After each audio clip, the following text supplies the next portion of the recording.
پیران پیر، پیر دستگیر محمد مصطفیٰ کے شکل و شباہت کی تصویر، علی کا وزیر، پیروں کا پیر، شیخ المشارق والمغارب، ابن الزرغام الصالب، علی ابن ابی طالب، اسد اللہ الغالب،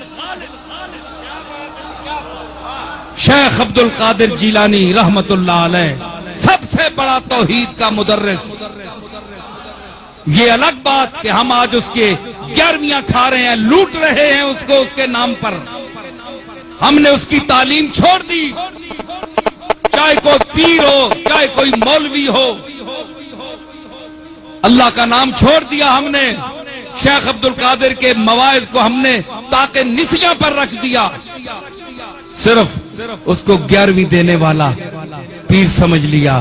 اس کے نام پر ہمیں لوگ 11ویاں دیتے ہیں، ہمارے ہاتھ چومتے ہیں، ہم کروڑ پتی بن گئے ہیں اس کا نام کھاتے کھاتے۔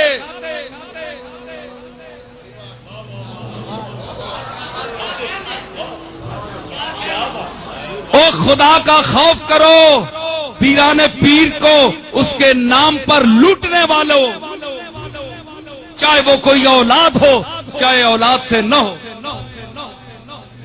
جب تک تم شیخ اپنے دادا کی تعلیم کو عام نہیں کرو گے، تمہارے اندر برکت نہیں آئے گی، تمہارے چہروں پر تازگی نہیں آئے گی، لوگ ٹوٹ پر تم پروانے کی طرح تم پر نہیں مریں گے۔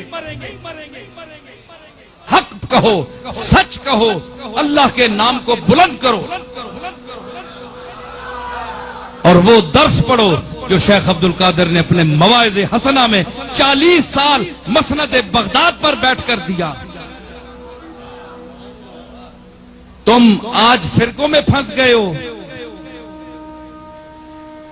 اچھے اعتقاد کے اعتبار سے تو بریلوی ہونا اچھا ہے کہ عشق رسول ہے، اس میں محبت اولیاء ہے، لیکن بعض اس قسم کے لوگ کہ اس میں اتنا غلو انہوں نے کیا کہ انہوں نے حفظ مراتب کا لحاظ بھی چھوڑ دیا، اللہ اور بندے کے درمیان بھی فرق ختم کر دیا۔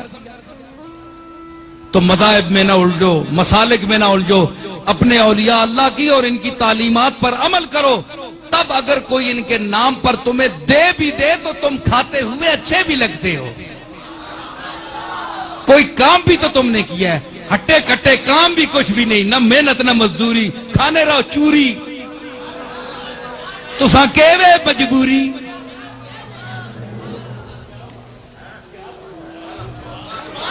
کیا تم سے سوال نہیں ہوگا قیامت کے دن؟ کیا اولیاء اللہ جن کے نام پر تم لوٹ کر سب کو کھا رہے ہو، لوگ تو تمہیں دے رہے ہیں ان کے نام پر، ان سے نہیں پوچھا جائے گا، یہ نہیں پکڑے جائیں گے، تم اور میں پکڑے جائیں گے، ہم پکڑے جائیں گے، جو کھا رہے ہیں، جو لے رہے ہیں۔ عوام تو محبت میں ان کے نام پر دے رہی ہے، لیکن ہم کیا کر رہے ہیں؟ ہم نے کیا ان کے مسلک کو عام کیا، رواج دیا، ان کی تعلیمات کو عام کیا، اپنے ممبر اور محراب پر ان کے مواعظ کو پھیلایا، ان کی کتاب کو سامنے رکھ کر غوث پاک کے خطبوں کا درس دیا؟ کیوں؟ غوث پاک کا درس جو ہے وہ اللہ کا درس ہے، غوث پاک کا مزاج رسول کا مزاج ہے، اور اس کی دلیل ان کا اپنا کہنا ہے، وَكُلُّ وَلِي لَهُ قَدَمٌ وَإِنِّي عَلَىٰ قَدَمِ النَّبِي بَدْرِ الْكَمَالِ۔ وہ مزاج نبوت سے آشنا ہے، وہ مزاج نبوت پر بولنے والا ہے، وہ اللہ کی توحید بیان کرتا ہے، وہ سب کو محتاج کہتا ہے۔ اپنی رونق، اپنا استکبار، اپنی برتری، اپنی بلندی، اس کو چھوٹا کرو، گر جاؤ، گھٹ جاؤ اور مٹی کے ساتھ مٹی مل جاؤ، یہ غوث پاک کا درس ہے۔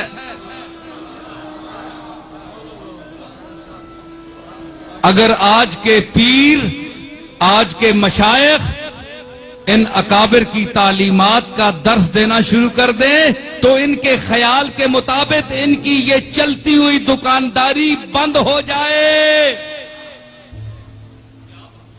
اس لیے پیران پیر کا درس نہیں دیتے، اپنی درگاہوں میں مولویوں سے اور درس دلواتے ہیں اور باتیں۔ میں نے بڑی درگاہیں دیکھی ہیں، اپنی درگاہ بھی ہے ہماری، بہت ساری دیکھی ہے، کوئی کام کی بات نہیں ہوتی، ایسی باتیں جس سے کھچ کھچ کے لوگ بس صاحب مزار اور جو موجودہ پیر صاحبان ہیں ان کے ساتھ نتھی ہوتے جائیں، بس ان سے چمٹتے جاؤ، ان کو پیسے دیتے جاؤ۔ بھائی کیوں دیتے جائیں؟ انہوں نے کیا کیا ہے؟ ان کی خدمت کیا ہے؟ ان کی باپ دادا کی خدمت ہے، ان کی کیا ہے؟ ذاتی خدمت کیا ہے؟ ہمارا کوئی پیسہ حرام کا ہے پہ ان کو دیتے جائیں؟ سمجھ آئی؟ تو کم از کم سوچو، دینے والے بھی سوچیں کہ ہم کن کو دے رہے ہیں اور کیا یہاں ہو رہا ہے۔ کیا کوئی غوث پاک کی تعلیم عام کی جا رہی ہے یا صرف 11ویں منائی؟ 11ویں منانا کوئی سنت تو نہیں ہے، کوئی فرض تو نہیں ہے، کوئی واجب تو نہیں ہے۔ جس کو آپ نے فریضہ سمجھ رکھا ہے یہ کچھ بھی نہیں ہے، ایصال ثواب کی ایک دعا ہے۔ اگر کرتے ہیں آپ تو کر سکتے ہیں، لیکن اس کو ایشو بنا کر لوگوں سے جمع کرنا پیسہ اور لوگوں کی خدمات حاصل کرنا، اس کو ذاتی اپنی تعمیر اور مربوں میں اور ذاتی پراپرٹی بنانے میں خرچ کرنا، یہ غوث پاک سے بددیانتی ہے۔ ایک ایک کا پائی پائی کا قیامت کے دن غوث پاک حساب لے گا۔ دنیا میں تو گل چھڑے اڑا لیں لیکن غوث پاک چھوڑنے والا نہیں ہے، کیونکہ غوث پاک نے جو تعلیم دی ہے وہ اللہ کے لیے دی ہے، اس لیے اس کی تعلیم کو عام کرو، پھر اگر تمہیں کوئی دے تو تم اچھے بھی لگتے